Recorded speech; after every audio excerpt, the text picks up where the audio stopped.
los sábados. El Sol de los Sábados presenta Perspectiva Global con el analista político internacional Yatsel Román. Temprano. Son las 9:43 de la mañana. Con nosotros nuestro analista internacional y también de temas locales, Yatsel Román. Buenos días, Yatsel. Bueno, contento de estar nuevamente en Sol de los Sábados. Tenía un tiempecito que no volvía, pero quiero aprovechar el día de hoy para abordar un tema muy brevemente, pero que me parece puede ser interesante. Como bien saben, esta semana la Alianza Progresista que integra el Partido Revolucionario Moderno se estuvo reuniendo en Santo Domingo y algunos se preguntarán, bueno, ¿qué es esto? ¿Qué es la Alianza Progresista? Yo no voy a hablar solamente de ese espacio, sino lo que son las organizaciones de política internacional. La Alianza Progresista, fundada por el Partido Socialdemócrata Alemán, es un desprendimiento de la Internacional Socialista, que era el principal espacio donde se reunían los partidos laboristas, socialdemócratas, socialistas democráticos, progresistas en general, y que con una crítica que llevaron a cabo los alemanes en el año 2012, porque entendían que en el espacio que históricamente ocupó José Francisco Peña Gómez, por poner un caso, habían varias organizaciones dictatoriales, como es el caso de la dictadura en Egipto en ese momento, como fue el caso de la dictadura en Túnez y como fue el caso de Nicaragua, el Frente Sandinista de Liberación Nacional. Crearon un nuevo espacio para reunir a partidos que consideraran más democráticos, más modernos.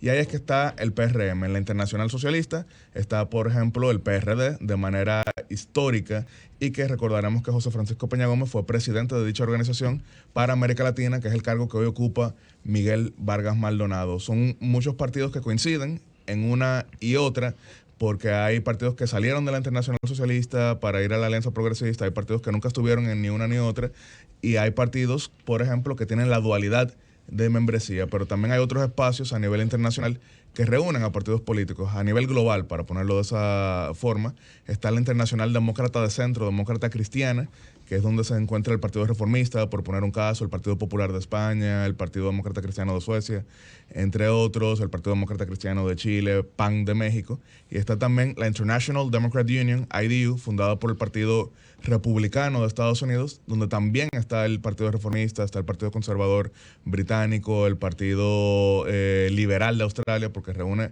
a partidos conservadores, liberales y demócratas cristianos, que es el bloque de centro-derecha. Hay una organización también internacional de partidos políticos que se llama la Internacional Liberal, que la conoce muy bien Orlando, porque en su momento también participó en lo que era la Internacional Liberal de Jóvenes, pero algunos se preguntarán, bueno, Orlando liberal, pero liberal en el sentido europeo, que es otra cosa.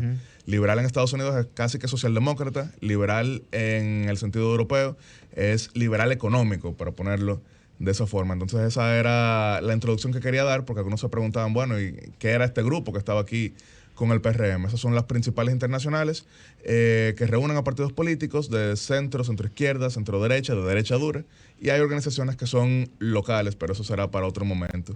Me habían invitado el día de hoy también para tratar un tema que manejo bastante, porque como he mencionado en este propio programa, he estado en 29 elecciones en 23 países, así que modestia aparte, puedo decir que sé un poquito de lo que son campañas, de lo que es estrategia, entre otras cosas, y me invitaban a tratar específicamente cómo están las encuestas en República Dominicana.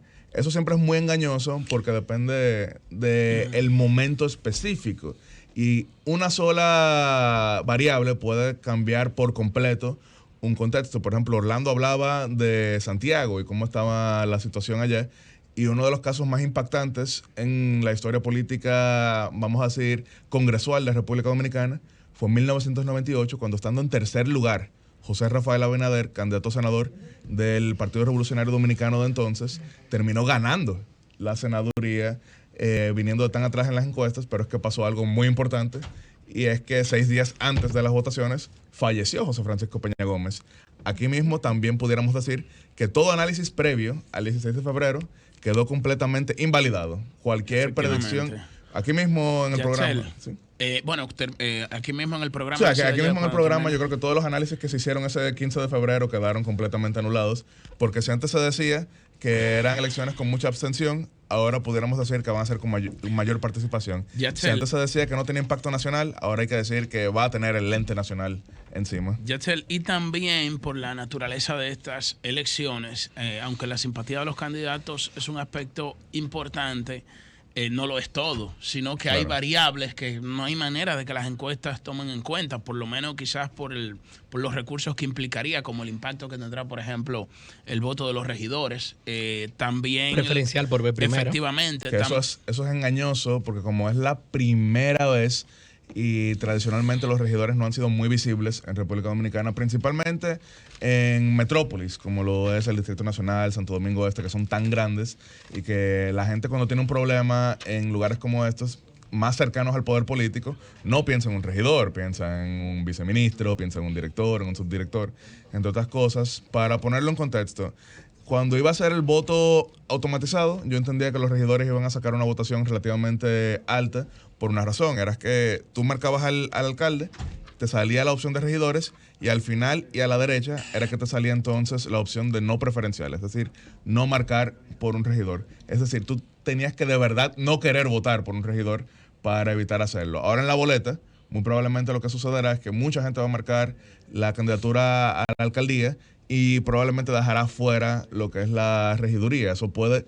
disminuir la cantidad de votos que logren, y por eso yo he más o menos calculado que quizá el 70% de los votos en esa boleta serán dirigidos hacia la alcaldía, y solamente 30% estarán marcando las regidurías, que eso es similar a lo que ha pasado anteriormente con los votos congresuales, que votaba era 65% por la senaduría y solamente el resto por los diputados y diputadas. Yatzel, algunos puntos ya se han, bueno, no consensuado, pero sí han mostrado las organizaciones políticas interés en cumplir. Sí, una última cosa para cerrar con las encuestas, y es que algo que no es anecdótico, algo que no se puede desechar, es que una cosa es tú llevarle 15 puntos a tu rival cuando faltan 15 meses para las elecciones. Aquí hemos visto eso muchas veces y al final se transforma. Pero esta es la primera vez desde el año 2004 que un candidato opositor le lleva doble dígito a un candidato oficialista. ¿Cuándo fue la última vez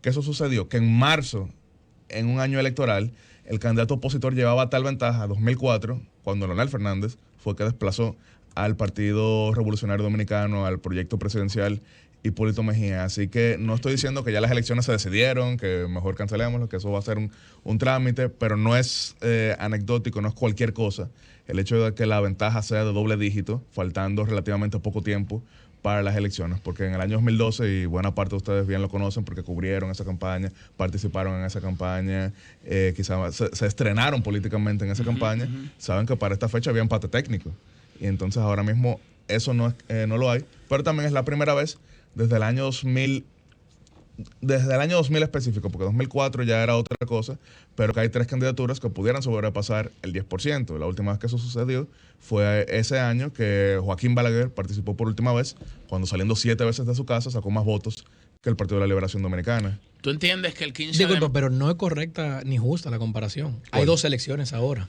Tú decís, no, mira, que le está llevando tanto, tan poco tiempo, pero hay 2 elecciones ahora mismo. ¿Qué tiene que ver eso con la presidencia? ¿Tú dirías entonces que este domingo, 15 de marzo, no tiene nada que ver con las presidenciales en mayo? No tendrá ningún impacto el hecho de llevarle doble dígito a un candidato oficialista, faltando 2 meses de las elecciones, no tiene absolutamente nada que ver con el tema de las alcaldías. No, básico. Si tú dices, mira, históricamente esta diferencia tan corta de tiempo hacia las elecciones presidenciales, nunca la oposición le había llevado tanto.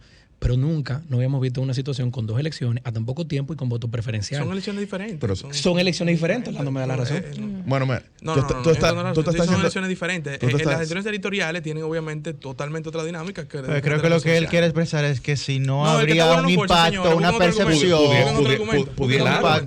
Julio lo pregunta, ¿o no tienen influencia? Pudiera tenerlo, pero tú estás haciendo otra pregunta. Tú estás diciendo como que el hecho de que sean separadas influye en que ahora mismo el candidato opositor está arriba. Yo creo que pudiera influir después del 15 de marzo, pero ahora mismo el hecho es que el candidato opositor le lleva la fotografía de un mismo nítido. La fotografía. ¿Quién va a quedar en segundo lugar? ese es un tema también a tomar en cuenta. Ahora, Fupo González. Ahora, Yacel, ¿tú no crees que sería muy prematuro hacer ¿Pero algún que responda la vaticinio? pregunta, No, pero Julio le había preguntado. No, pero antes. no sería Sí, muy pero esa fue prematuro una pregunta hacer un como que vaticinio al nivel pregúnteme presidencial de cuando fondo. tenemos elecciones el próximo domingo. por eso es que no se está haciendo vaticinio. Estoy Mira resaltando. esa cara triste. Por aquí lo hicieron. Estaban leyendo encuestas. Mira, pero Orlando, él no pero- puede hacer escúchame. vaticinio de quién va a quedar en segundo lugar, ya te respondió. La pregunta en segundo lugar, dime. Es que él, No, es que él la respondió. acaba Mira, de decir que no puede. pero En, espérate, po- pero en solo deja que política, la hable. en política solo se sabe lo que pasó ayer y lo cierto es que las maquinarias impactan y yo no he estado haciendo aquí vaticinios, he estado hablando de lo que muestran los números hoy. Porque, por ejemplo, vámonos al año 2004 cuando mencionaba el candidato opositor le llevaba una ventaja insuperable al candidato de gobierno. Recordaremos que Leonel Fernández marcaba 70% e Hipólito Mejía marcaba 12. 12. ¿Y con ¿Cómo- cuánto cómo? terminó Hipólito? 33, pero Leonel Fernández terminó con 57. Entonces, 30. Hipólito de 12. O sea, ¿en cuánto marcaba 21 Hipólito puntos. antes de mayo? ya en abril Hipólito estaba marcando 27 y terminó en 33, que en ese momento era que ellos hablaban de que si la campaña hubiese sido más amplia, quizá tenían mayor posibilidad. Ahora bien, cuando tú estabas en 70, bajar a menos de 50 era muy difícil y Leonel Fernández terminó ganando con 57. Pero es decir que Hipólito en una situación de tan solo 2 o 3 semanas consiguió 6 puntos por encima de su averaje final. Bueno, crisis económica en ese momento, recordando división del PRD, el presidente del partido mandando a votarle en contra, pero por eso menciono que las encuestas son una fotografía del momento, porque el momento en marzo no era el momento en mayo. De acuerdo. Entonces, por eso, respondiendo a Guarocuya, lo que quiero dejar dicho no es que ya las elecciones son un trámite. Lo que estoy diciendo es que en este momento es un dato importante que el candidato opositor le lleva tal ventaja al candidato oficialista, pero las elecciones se ganan en las urnas. Disculpa, una sola Exactamente. breve corrección. Tú tienes toda la razón, pero no en este momento. Esas encuestas que mencionaban ahorita, ninguna las hicieron después que el presidente hablara. eso Ninguna las hicieron después de la ¿Y OEA. qué pasa? O sea, yo O no- yo es no una estoy- foto un poco vieja. Una Una encuesta foto- de mediados de una febrero. foto vieja de la semana pasada. pero No, lo se que- presentaron lo la que semana él se pasada, pero el refiere estudio de campo se hizo a mitad en de el febrero. contexto- Dele gracias a Dios en que el no lo hicieron después que el contexto en presidente que habló, se porque hizo. era que iba a Óyeme. salir 60 a 15. Pelear Iba a con salir. encuestas es siempre un pleito perdedor. Claro. Y quien ha peleado con encuestas históricamente hemos visto que ha sido el sector que casi siempre ha perdido. Ahora, Ay, Dios. ahora sí vuelvo. Pero nadie está Ay, peleando. Nadie está con peleando con encuestas. encuestas. No, Porque quizá ustedes no, pero en muchos espacios se molestan con las encuestas. Y yo, No, para nada. yo les digo para aquí nada. que. La gente lo que tiene claro. que ver la ficha técnica. Sí, Y, ya. ¿Dónde Ya, entrevistaron? claro. Y también, y Tami, también pero yo- espérate. y también yo creo. Está como acelerado. Orlando, deja que ya se le hable porque le boicotean el segmento. Dura un mes sin venir y le boicotean el segmento. Están como en el 3 CES. semanas. Él Hizo hablaba, Está como en el él hablaba, CES. lo que pasa es que ustedes no quieren que uno pregunte. Están como en el diálogo contrario al CES, que nada más quieren hablar. Ahora, yo sí ellos. creo que toda encuesta. Un juicio Preparado. político. aquí Yo nada quiero más he hecho montar. una sola pregunta aquí. Yo creo Es un que, juicio político. yo creo que toda encuesta, incluso las que son negativas para ciertas campañas, vale la pena uno verlas, porque quizá es por la manera en que se hace una pregunta, que tú sales más débil, sales más fuerte, y ahí tú puedes ver qué tú pudieras llevar a cabo para subir o qué tú pudieras llevar a cabo para no bajar, entre otras cosas. Por eso vuelvo y menciono, son herramientas de trabajo. Ahora, hay quienes las usan como herramienta de propaganda, que también es válido, Ok, pero eso es hacia afuera, hacia adentro, uno tiene que saber que son para estrategia. Bueno, señores, lección aprendida. No pelee con encuestas. Y el que está bueno, no forza. Y el que está ganado. No y el que está pelea. ganado, No pelea. Entonces, Bueno. ¿Cómo es? ¿Cómo- El cómo- que está ganado. como- No No pelea. precisamente por eso, sigan peleando. Sigan con las encuestas y sigan contando las personas que van a las actividades del penco. Cambio fuera. El sol de los sábados.